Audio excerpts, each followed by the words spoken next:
Yo, everybody, welcome back to the motherfucking Minority Sports Report RASSLIN edition. Woo! I'm your motherfucking boy, Big Black. I'm your boy, Scam Dollar. He's your boy, Scam Dollar. So we didn't put out an episode of regular TMSR because my ass slept through my alarm. So this is all you get this week. So we're gonna have fucking fun, I think. Maybe. All right. So kicking off Dynamite in Boston. I was actually at this event. I had crazy seats. I think this is the closest I've ever sat for wrestling, other than like the old shitty wrestling that used to come to the Armory in Chelsea back in the day. Yeah, that's legit. Hell yeah, though. But yeah, it was dope. A little weird for certain angles, like trying to see shit. But for the most part, it was a good time sitting there. Great show with Dynamite and Rampage. Obviously, I got to see them all on Wednesday, and you had to wait till Friday for Rampage. But Dynamite kicked off with Adam Cole and Christian Cage. This was a great match. Fucking, yeah. I mean, they just. It seems like every Dynamite they kick off the show with a great match. Like no matter who's in there. Yeah, I'm gonna probably watch Dynamite tomorrow night, because I had lost my phone at my local Target. Oh yeah, that's right. I didn't realize it, so I spent like almost 2 hours panicking. Oh, it was awful. And you still haven't tried to watch it? I just haven't fucking been able to keep up yet. Tomorrow's gonna be like my first like slow day, so I can fucking do some shit. Oh, I see. But yeah, we can still talk about it. I'm still gonna watch it. Yeah, I was gonna say spoil the shit out of it for you, but oh yeah, no, it's all good. Cole landed that the boom. He lowered the boom, whatever you want to call it, that knee. Then he hit a super kick. No, he did like a kick to Christian Cage's knee, hit a super kick, and then hit the boom knee. But it was only a 2 count because he didn't get the pad down like he normally does. So that's how they were selling that. Then Christian countered the boom knee with a roll up for a 2, and then he hit a spear for another 2. But as Adam Cole and Red Dragon, you know, they always get involved in shit like that. The ref got distracted. Cole, I don't know if he put his thumb in the eye or raked the eyes, or he did something to the eyes, and was able to drop Christian with that boom knee, and that's how he was able to get Adam Cole was able to get the win. After the match, obviously, Red Dragon and Adam Cole attacked Christian. Jurassic Express came out and fought Red Dragon. Hangman came out and said that Cole's gonna get another title shot, but it's gonna be a Texas death match at the live Rampage coming up this week. Okay. So we got a hell of a main event for Rampage this week. Oh yes, I saw that on the interwebs. Yeah, gotta love those Texas death matches. Oh yeah, they're fucking great. The next match we had was the Owen Hart Foundation men's qualifier. I believe, was this the first men's qualifier? Yeah, because they've had the women's. The 2 women's, yeah. There was another one later on in this too, but so this one, Samoa Joe, newly signed Samoa Joe, was taking on Max Caster for this qualifier. Well, obviously, we know who won that one. Yeah, we know who's going to win that one. But yeah, Caster's rap, he said that he's main event Max, and he called Samoa Joe X Division, which is like he was in the X Division back in TNA. And another thing, he said that he's not a tough guy, he's just injury prone. And that's dirty. And said when AEW was beating WWE, NXT in the ratings, Joe was the champ. Oh shit, that's true. He was though. Yeah, and it was funny. Joe had I was where we were sitting. He had his back turned, so I couldn't really see his face. So when I got to rewatch it, I seen his reaction. He was like, he made the face like, "All right, that was a good one." You got it. But yeah, so this match, it wasn't necessarily a squash match, but it was a very dominant win for Samoa Joe. At one point, he was beating down Max Caster in the corner, and he fucking started hitting a little dance, like while Max Caster was down, which was pretty funny. Then Joe's big ass, fucking, he's like 300 something pounds. He did a tope suicida. Jesus Christ. It was funny because Anthony Bowens was there too. But as soon as he seen Joe running, he moved out of the way and just left Max Cass there. But yeah, Joe was able to hit the win with that muscle buster that he does. And after the match, Jay Lethal and Sanjay Dutt appeared on screen.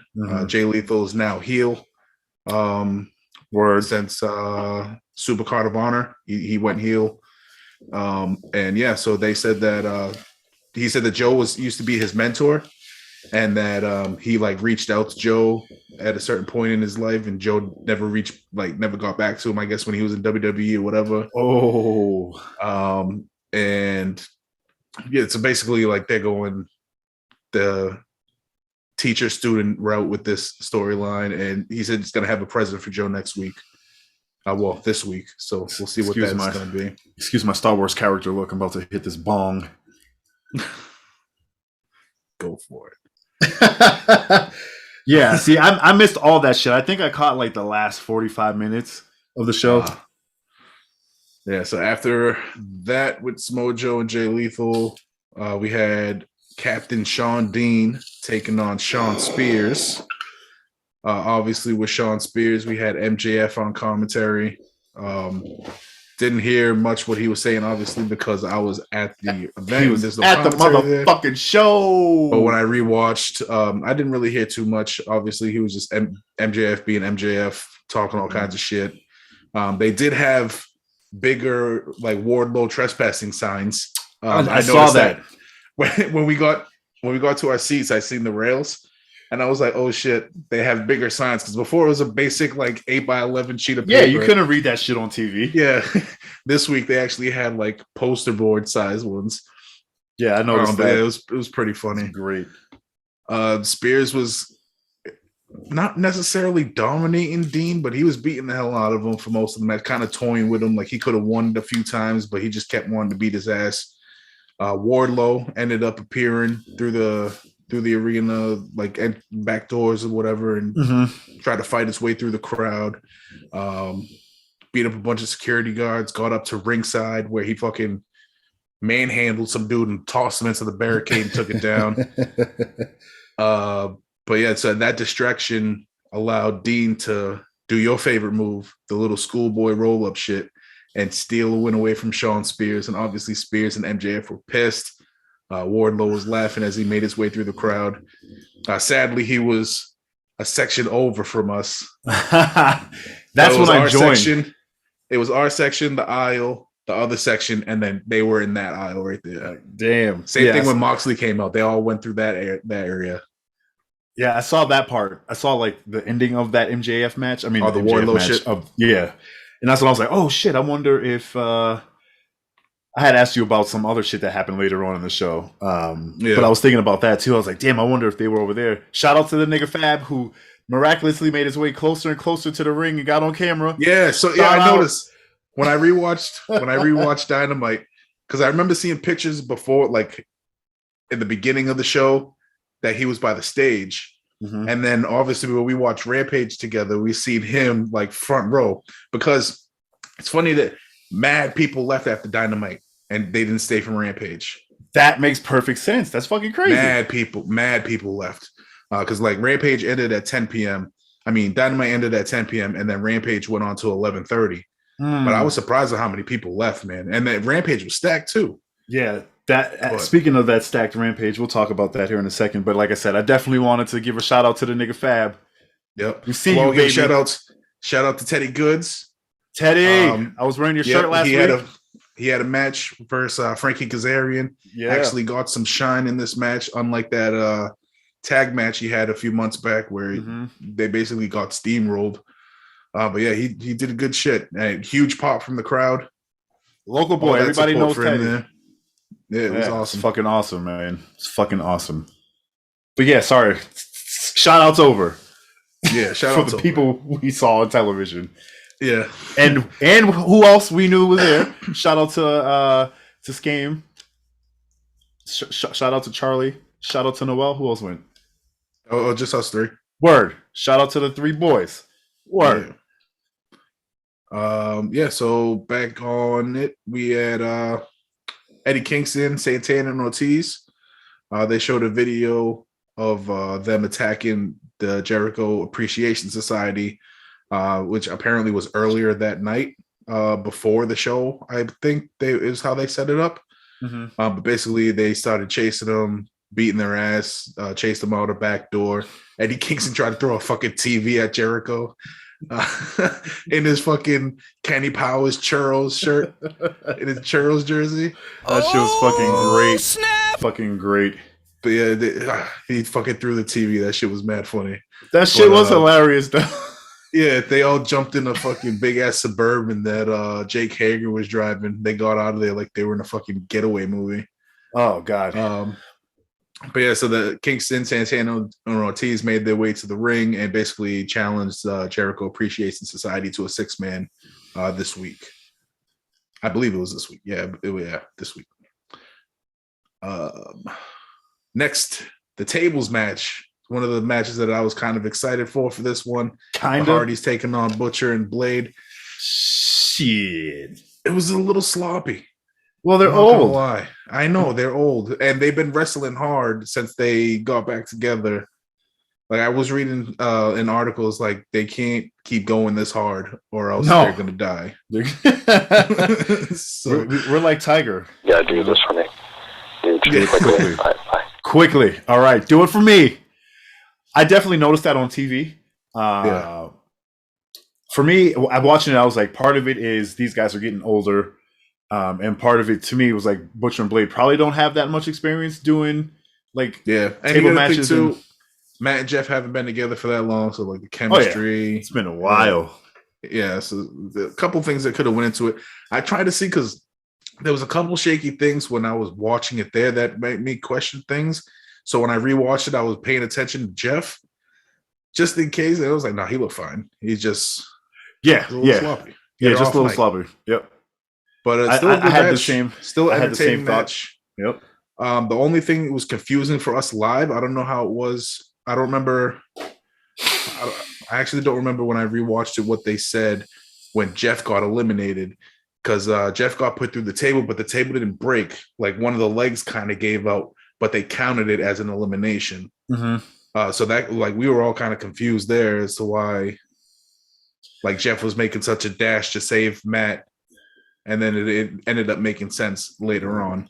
Yeah, because I think what they said on TV was that like, you know, the table didn't technically smash, but a part of the table was still broken or some shit like that, so it still counts. Like but they're like, but it's no DQ, so he's still in it. I'm like, what? Yeah, that's another thing. I remember them bringing that up during the broadcast. Obviously, I didn't hear that while I was there, but they said apparently in this setup for this match, when they got eliminated, they're supposed to leave, but since there's no DQ, they still stayed and helped out. Yeah.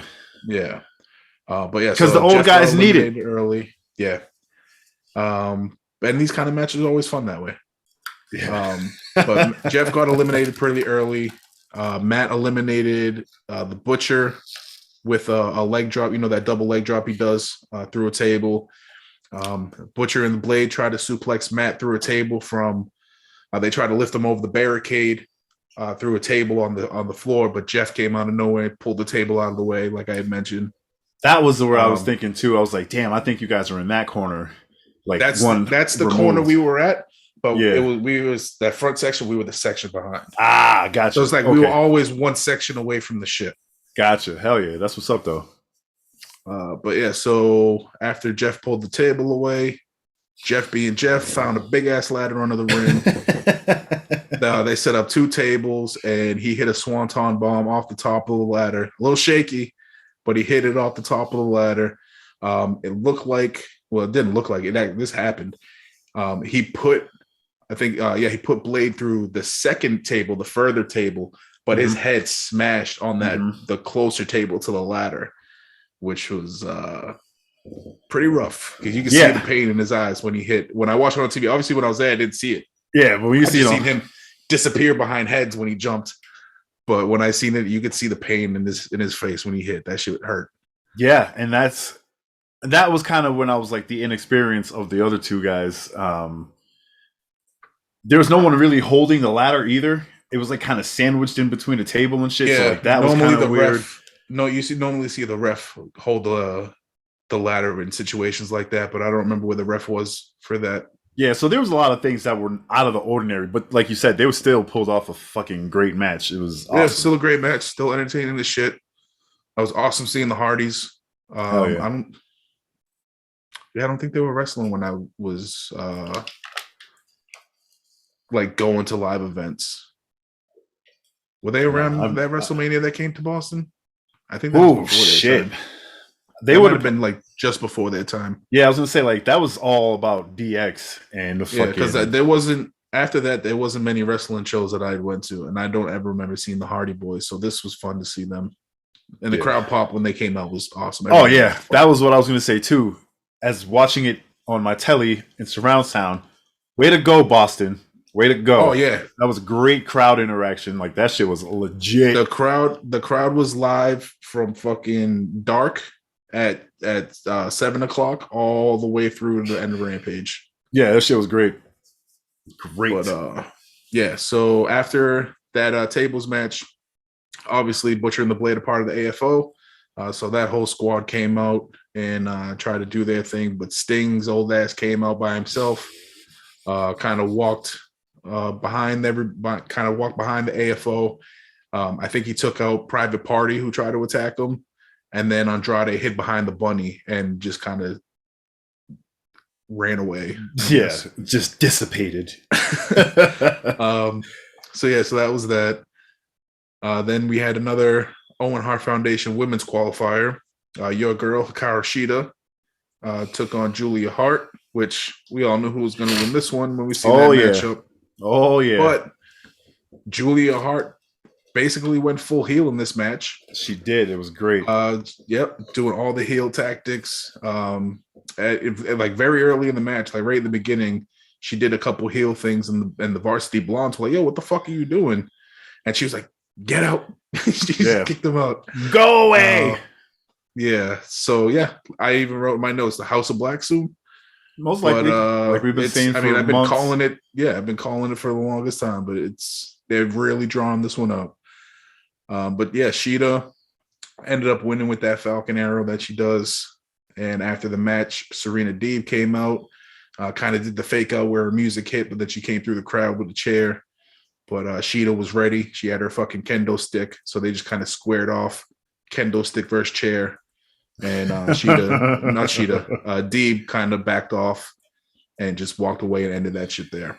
Like I said, every time, man, I fucking love Serena Deeb in this hero role. Like my exposure to her was in AEW, but she came off at NWA. She was a champ. She was a babyface and all that shit. But seeing that switch, man, like damn, she's probably one of the best heels in the whole company right now.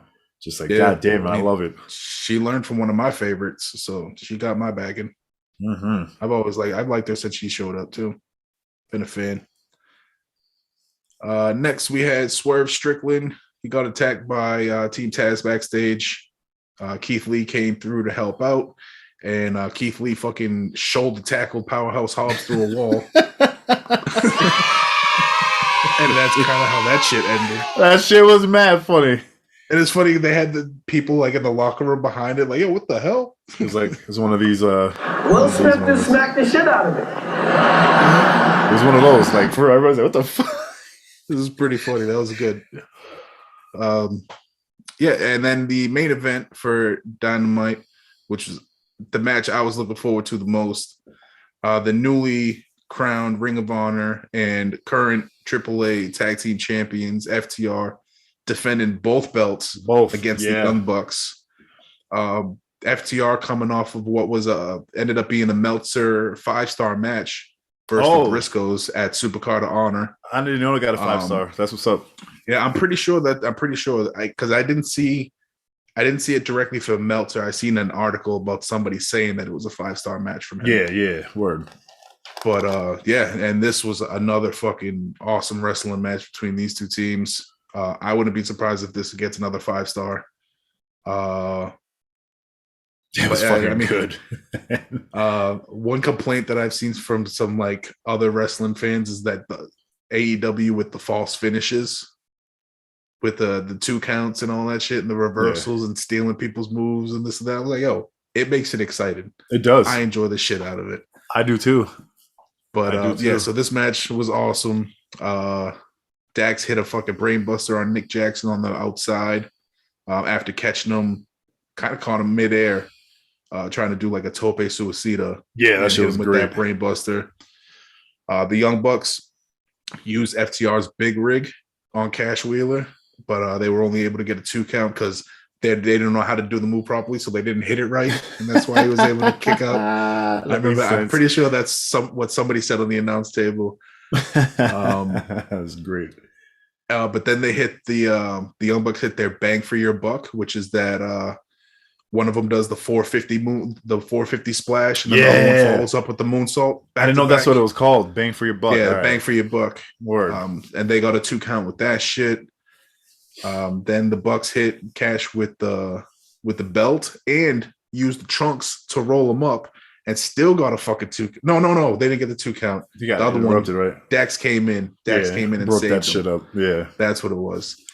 But then the Bucks ended up thinking they got the win after a BTE trigger, but Cash Wheeler got his foot up at the last second, and the ref was able to see it and basically asked for the match to restart because they did ring the bell. They did, yep. And then FTR eventually hit their they hit the BTE trigger, so they stole the Bucks move, hit the BTE trigger, kissed, I think it was Matt Jackson on the cheeks, and then they hit him with the big rig for the win. But yeah, fantastic match. Shit was funny. I said it recently. I'm pretty sure I said it on the show too. The FTR wasn't a fan when they first came over, but I'm a huge fan of theirs now. Yeah, I think you did say it on here, and I remember saying like I was unsure about them, but the minute I saw them wrestling, doing like that old school fucking hard hitting, focusing on one area type shit that I grew up on, I'm like, yeah, that's the thing. I thought they were gonna come in with that gimmick and just be like boring, but they're fucking. Oh, yeah, they always put on a good show. Their promos are good too because they just talk shit, but don't really get upset. And that's like the best kind of shit talking there is. I would love if the rumors of Bret Hart becoming their fucking manager. I would love to see that happen. Oh, that'd be fucking great. Maybe we'll get it at the end of the tournament. We'll see. So jumping into Rampage, kicked off with Bryan Danielson taking on Trent Beretta. This got a little backstory because Wheeler Yuda was leaving best friends and Trent doesn't like him and he's trying to join Regal's Combat Club with Bryan Danielson. So this is whole little backstory. But yes, Trent caught Danielson mid tope suicida and was able to suplex him, which was dope. That was dope. Watching this match live, kind of checked out. I'm not gonna lie, because it was you're there for hours, man. 3 hours deep into this wrestling shit. For real. But yeah, it was a good match. Danielson won with the head stomps and then hit some weird neck crank. I don't know if it was that regular finisher submission that he does, but it looked like a weird neck crank. But yeah, that was that. I'm just trying to pull up a picture of Wheeler Yuta's face real quick. The blood. Oh yeah, this is the best fucking picture. Oh yeah, it looked like a death match. Yeah, it was crazy. It looked like Wheeler was in a death match. But yeah, so next we had Men of the Year and Dan Lambert continuing their shit talking against Sammy Guevara and Ty Conti. A lot of back and forth for this shit. Still prolonging that eventual rematch with Scorpio Sky. But what I didn't notice in the broadcast version versus there being live, Sammy and Ty got major boos. And from what I'm hearing from other wrestling, like big wrestling fans, the wrestling community does not like them. Nothing but garbage. So nothing but garbage, baby. Because he fucking left his sweetheart of a girl after he proposed to her on fucking Dynamite. It's funny, somebody yelled that out while we were there. It's true, man. That's why they fucking hate was him. Your fiance. That's why they like poor Pam. Fuck. Yeah. I mean, I'm not hating on the dude, but yeah. You fucking But it was silly. funny. I don't know if it was edited or if you just couldn't hear it, but they got hardcore boos when they came out. No, Especially when I don't know if it was so much as at this point. It might have been when they did that picture-in-picture shit during Dynamite that I skipped over. yeah, they definitely. But he definitely got booed hardcore. You can hear it, but there was just the way the audio works. You could hear more of the cheers and shit through the TV and shit. Because you can definitely hear, like, for me, it didn't sound like outright boos. It kind of sounded like, these fucking assholes again. And then like other people. No. Yeah, but now you were there, so you can, it was boos hard. Boos. Yeah. That's interesting. I'm going to keep my eye out for that going forward now. Yeah, me too. But yeah, could so just next be up Boston. Could be. Next we had Swerve Strickland taking on QT Marshall. This was a good one. QT tried to throw Swerve to the outside, but Swerve did like a front flip over the rope, did like a handspring on the apron, and then shit was crazy. Finished the flip to the outside. And just like walked it off. Yeah. I was like, what it was crazy. But yeah, to save time, Swerve he got the win. I don't remember exactly what he did to get the win, but he won that match. And then after, Ricky Starks challenged him and Keith Lee to a tag match. So it's going to be Starks and Hobbs for Swerve and Lee. So at some point this week, I don't remember if it was Rampage or Dynamite. Another Owen Hart Foundation Women's Qualifier. Red Velvet took on Willow Nightingale, who I eventually looked up. She ended up going to school in the Boston area because she got a huge pop from the crowd in Boston. Everybody, they were hating on Red Velvet there. But yeah, this is a good match between these two, but Velvet got the win with that corkscrew kick that she does. What's she called? Stir it up or some shit like that? I was gonna say stir it up, mix it up, some shit like that. Yeah. Mix it up. Mix and stir. Something to do with bacon. Stir it up, little darling. Yeah. And into the main event, which was a fucking amazing match. Jon Moxley taking on Wheeler Yuta, still trying to earn his stripes for the Blackpool Combat Club. And he definitely earned them in this one because he fucking, before Moxley even got in the ring, he dove Tope Suicida through the ropes, took Moxley out. Ended up getting busted open on the steel steps on the outside. That was the picture I showed you.